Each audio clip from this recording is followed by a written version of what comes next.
নমস্কার বন্ধুরা, জনতন্ত্রে আপনাদের স্বাগত। লোকসভা নির্বাচনের চতুর্থ দফা শেষ হল।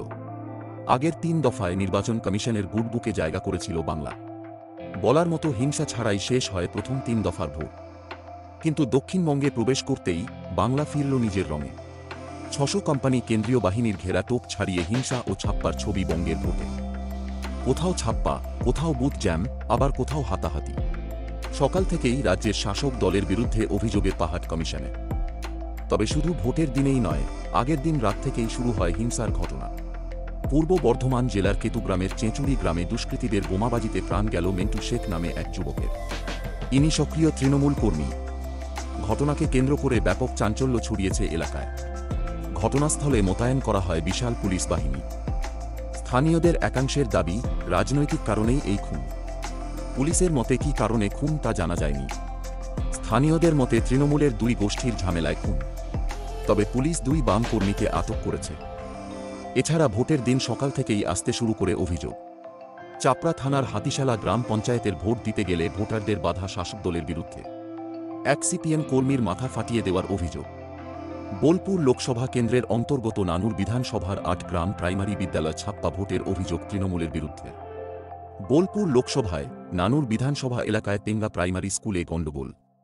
অভিযোগ, ছাপ্পার ভোটারদের মারধর, বিজেপি এজেন্টকে বুথ থেকে বের করে দেওয়া, অস্ত্র নিয়ে বুথ চত্বর দাপিয়েছেন তৃণমূল কর্মীরা।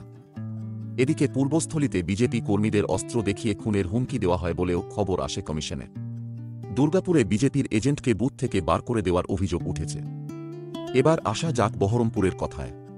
কংগ্রেস প্রার্থী অধীর রঞ্জন চৌধুরীর অভিযোগ, বেলডাঙ্গা এবং সালারে কংগ্রেস এজেন্টকে বসতে দেওয়া হয়নি। রানীগঞ্জে বিজেপি কর্মীকে মারধর তো আবার কালীগঞ্জে সিপিএম কর্মীকে মারধরের অভিযোগ উঠেছে। কাঠগড়ায় সেই শাসক দল তৃণমূল। বোলপুরের ১২ নম্বর ওয়ার্ডের বিজেপি নেতা কাঞ্চন ঘোষ। বিজেপির পোলিং এজেন্ট ছিলেন তিনি। তাঁকেই বেধড়ক মারধর করার অভিযোগ উঠেছে তৃণমূলের এক নেতার একজনের বিরুদ্ধে।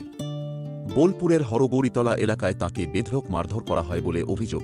মারধরে একেবারে অচৈতন্য হয়ে পড়েন কাঞ্চন। পরে বিজেপি কর্মীরাই তাঁকে বোলপুর প্রাথমিক স্বাস্থ্যকেন্দ্রে নিয়ে যান। সেখানে প্রাথমিক চিকিৎসার পর তাঁকে বোলপুর মহকুমা হাসপাতালে স্থানান্তরিত করা হয়। চতুর্থ দফায় সবার নজরে থাকলেন সেই দিলীপ ঘোষই। ভোটের দিন ঝামেলার আভাসটা দিলীপ ঘোষ বুথে পৌঁছানোর ঘণ্টা দেড়েক আগেই মিলেছিল। সংবাদ মাধ্যমের ক্যামেরার সামনেই তৃণমূল নেতৃত্ব বলেছিলেন, দিলীপ ঘোষ এলেই বুঝিয়ে দেব তৃণমূল কি করতে পারে। বিজেপি প্রার্থী দিলীপ ঘোষ পৌঁছাতেই তাকে কেন্দ্র করে উত্তেজনা ছড়ালো দুর্গাপুরের তুল্লা বাজার এলাকায়। এক তৃণমূল কর্মীকে মারধরের অভিযোগ ওঠে বিজেপির বিরুদ্ধে। আর এই খবর নিয়ে এলাকায় আগেই উত্তেজনা ছিল। পাল্টা দিলীপ ঘোষ অভিযোগ করতে থাকেন, বিজেপির এজেন্টকে বুথ থেকে বার করে দেওয়া হয়েছিল। সে খবর পেতেই তিনি বুথে এসেছিলেন।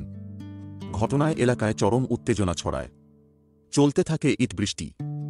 আধলা ইট মেরে ভেঙে দেওয়া হয় সংবাদ মাধ্যমের গাড়ি। তৃণমূল কংগ্রেসের তরফ থেকে দিলীপ ঘোষের উদ্দেশ্যে গো ব্যাক স্লোগান দিতে থাকেন।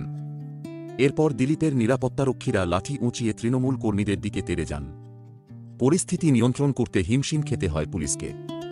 দিলীপ ঘোষের গাড়ি বের করে নিয়ে যাওয়ার চেষ্টা করতে থাকেন বিজেপি কর্মীরা। তবে এদিন মন্তেশ্বরের দিকে যাওয়ার সময় দিলীপ ঘোষ মুখোমুখি হন প্রতিপক্ষ কীর্তি আজাদের। সেই সময় তৃণমূল প্রার্থীকে জড়িয়ে ধরেন তিনি। একে অপরের সঙ্গে কুশল বিনিময় করেন। সৌজন্য থাকলেও চতুর্থ দফা একটা আভাস দিয়ে গেল। বাকি আরও ৩ দফায় হিংসার ছবি কেমন হতে পারে। কমিশন আগাম সতর্ক না হলে অভিযোগের ফিরিস্তি আরও বাড়বে। ভোটের বাংলা ফিরে আসবে নিজের চেনা ছন্দে।